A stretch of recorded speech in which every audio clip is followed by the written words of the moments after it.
যামিনীও কথায় কথায় বলে ফেলে, হ্যাঁ আমি জানি।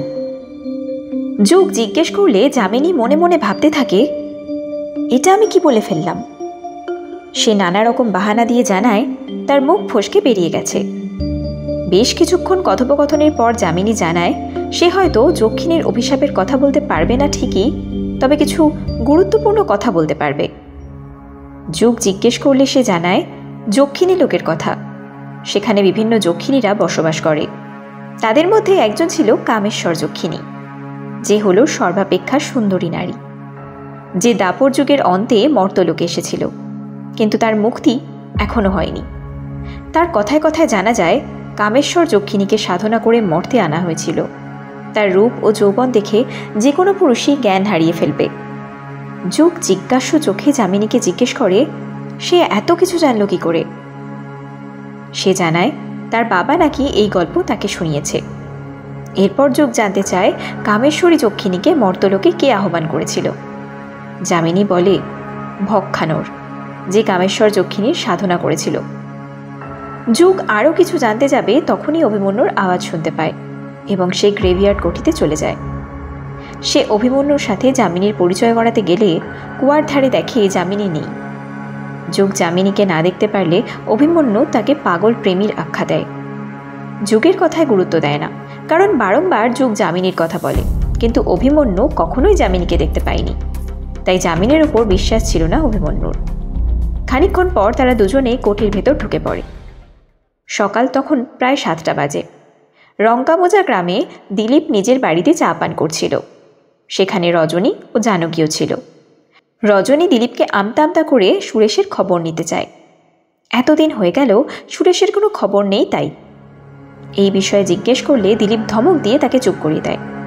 কেউ আর কোনো কথা বলে না, এড়িয়ে যায়। সুরেশের কথা হতে না হতেই ঠিক সেই সময় সুরেশের আবির্ভাব হয়। সুরেশকে দেখে সকলেই মনে মনে স্বস্তি পেলেও সুরেশের হাতে পায়ে ক্ষতচিহ্ন দেখে সকলে চিন্তায় পড়ে যায়। কেউ কিছু প্রশ্ন করার আগেই দিলীপ সুরেশকে নিয়ে অন্য স্থানে চলে যায় সমস্ত ঘটনা জানার জন্য, কি কি ঘটেছে তার সাথে।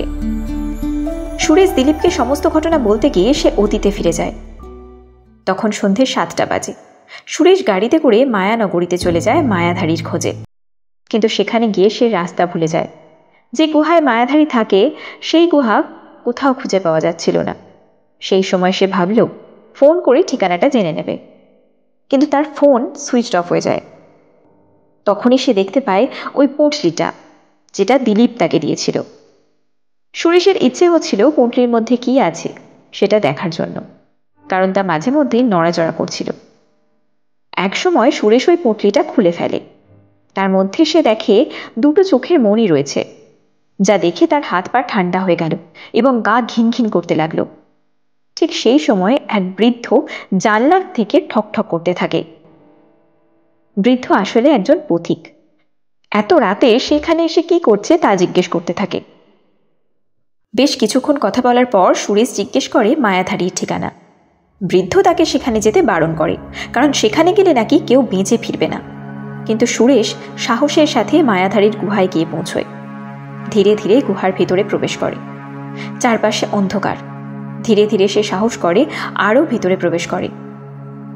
সেখানে দেখে এক নারী ধ্যানে মগ্ন রয়েছে। গলায় কঙ্কালের মুন্ড, বড় বড় চুল। তার দুপাশে 23-24 বছরের 2টো মেয়ে দাঁড়িয়ে রয়েছে। ওই মেয়েগুলো এতটাই সুন্দরী ছিল যে কোনো পুরুষ এমন পরিস্থিতিতে উত্তেজিত হয়ে যাবে।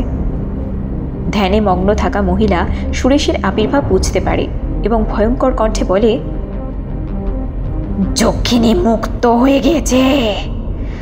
বিপদে পড়লেই সবার আমার কথা মনে পড়ে।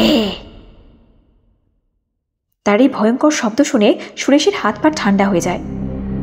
আবারও মায়াধারী ভয়ঙ্কর কণ্ঠে বলে, দে তোর পুঁটলিটা দে।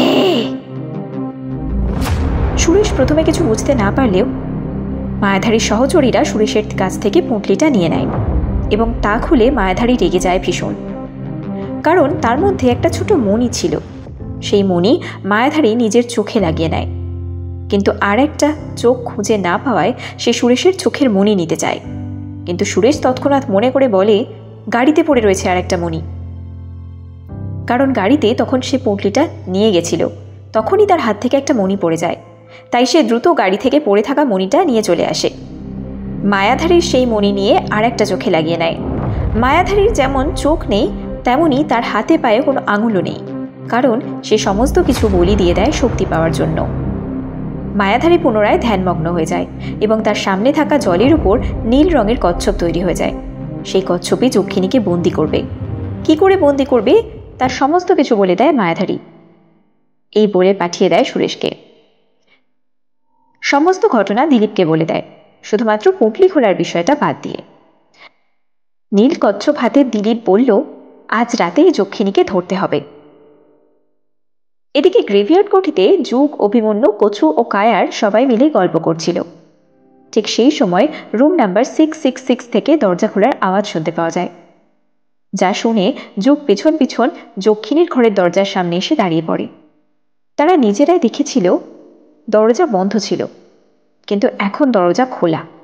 যুগের সাথে সাথে বাকিরাও ঘরের ভিতরে ঢুকে পড়ে। সেখানে যুগ দেখতে পায় আবারও কিছু কাগজ টেবিলের উপর পড়ে থাকতে। যে কাগজ যুগ হাতে নিতেই দেখতে পায় সেখানে লেখা ভক্ষানর। ভক্ষানরের লেখা পড়তে গিয়ে জানতে পারা যায় মর্তলোকের মতোই আরও একটি লোক রয়েছে, যেখানে অসুররা বসবাস করে। আর কামেশ্বরী যক্ষিণী ছিল সব থেকে বেশি শক্তিশালী। জগতের প্রায় অধিকাংশ শক্তি কামেশ্বরী যক্ষিণীর কাছেই ছিল। তাই ভক্ষানর কামেশ্বরী যক্ষিণীর আহ্বান করে, কিন্তু সেখানে যক্ষিণীর অভিশাপের কোনো কথাই লেখা ছিল না। আচ্ছা, আপনাদের কি মনে হয় যুগ কি পারবে যক্ষিণীর অভিশাপ কি ছিল সেটা জানতে? সুরেশ ও দিলীপ কি পারবে যক্ষিণীকে বন্দি করতে? জানতে হলে শুনতে থাকুন যক্ষিণী পর্ব।